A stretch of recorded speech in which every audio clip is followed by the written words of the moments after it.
Hi. Many of us consider Lake Superior to be part of our home and lives, but few of us are experts on the relics that lie beneath the surface. Today we will be discussing the lake and the historical shipwrecks of the SS Henry B. Smith, the Steinbrenner, and the Edmund Fitzgerald. First, let me tell you a little bit about Lake Superior. By surface area, Lake Superior is the largest freshwater lake in the world. It is second only by volume to Lake Baikal of Siberia. It contains 3 quadrillion gallons of water. It's enough water to cover North and South America in a foot of water. Its extensive shoreline of 826 miles is the same distance as a trip from Duluth to Miami, Florida, and it boasts a maximum depth of 1,332 feet. It has served as a source of commerce from the early days of fur trading to today's tourism, fishing, recreation, and shipping industries. Man's use of the lake has not come without a steep price.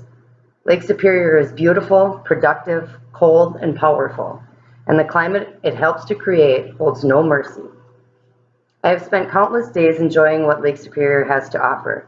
I grew up in a small fishing town on the south shore of Lake Superior and spent many days and nights enjoying the beach, boating, swimming, and taking in the lake's beautiful scenery, but never spent much time thinking about the vessels and relics that lie on the frigid bottom of the lake. I, like many of you, have also experienced the powerful storms that surround the lake and have witnessed the massive waves and great winds that are part of these storms.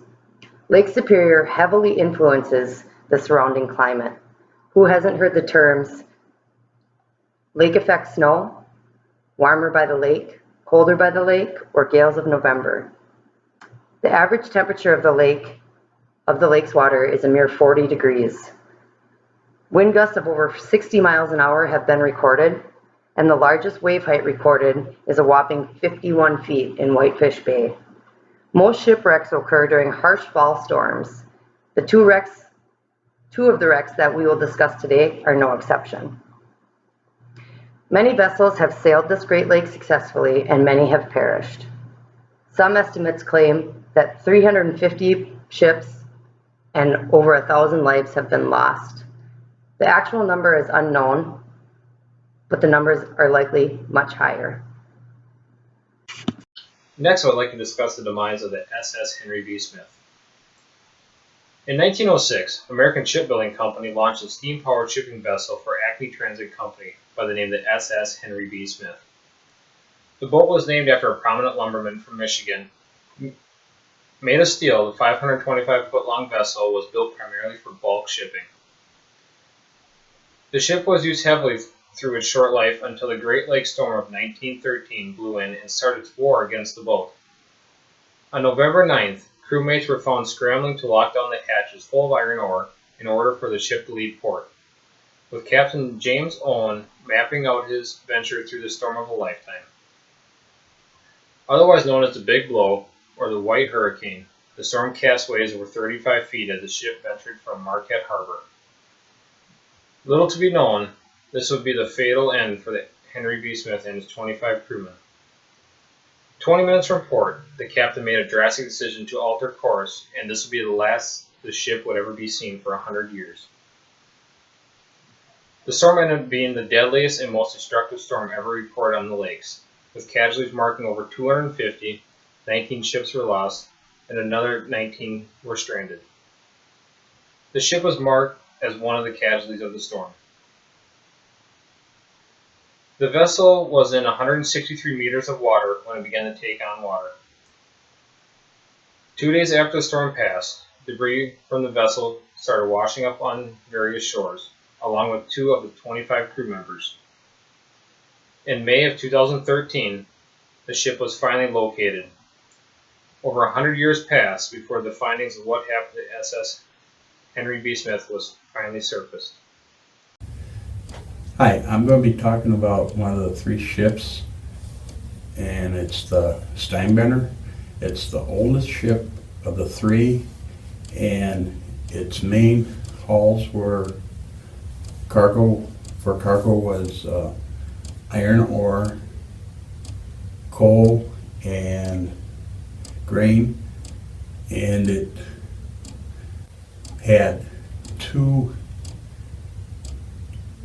hits by other ships, or that it ran into other ships. And the first one was considered a total loss, but they got it fixed and it continued on its voyage after repairs. It was put into use in 1901, and it had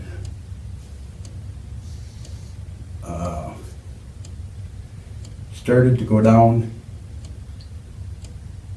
or when it left port in Superior in May of 1953, it started to take on water, and they went to close the hatches to make sure they were secure, and it kept on taking on water, and the captain sounded the abandoned ship horn, and all the crew went to get on life rafts, and then they stop it for a minute. Finally, I'm going to inform you about the extraordinary ship called the Edmund Fitzgerald. The tragedy of the ship and the 29 men aboard occurred on November 10, 1975. The ship was 729 feet long and 39 feet wide, making it one of the largest freighters to ever sail and sink on the Great Lakes. The day the ship went under, the Fitzgerald was loaded with tectonic pellets to be transported to the Zug Island on the Detroit River. It was 1 in the morning when the ship was reported to be 20 miles south of the Isle Royale, experiencing very strong winds at 52 knots and waves bigger than most at 10 feet high.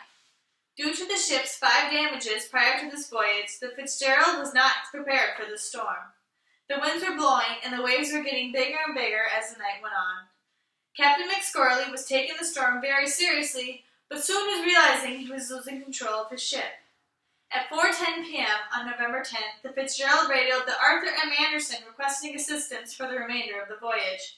By the time the Anderson did so, the Fitzgerald had lost both of its radars. Along with this, McScorley was informed that the beacon and lights at the destination ahead at the West Point was taken away by the storm. At 7:10 p.m., the Anderson ship informed the Fitzgerald that they were 10 miles behind them.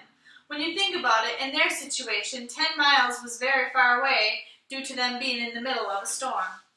The Fitzgerald had another radio call with the Anderson around 7:10 p.m.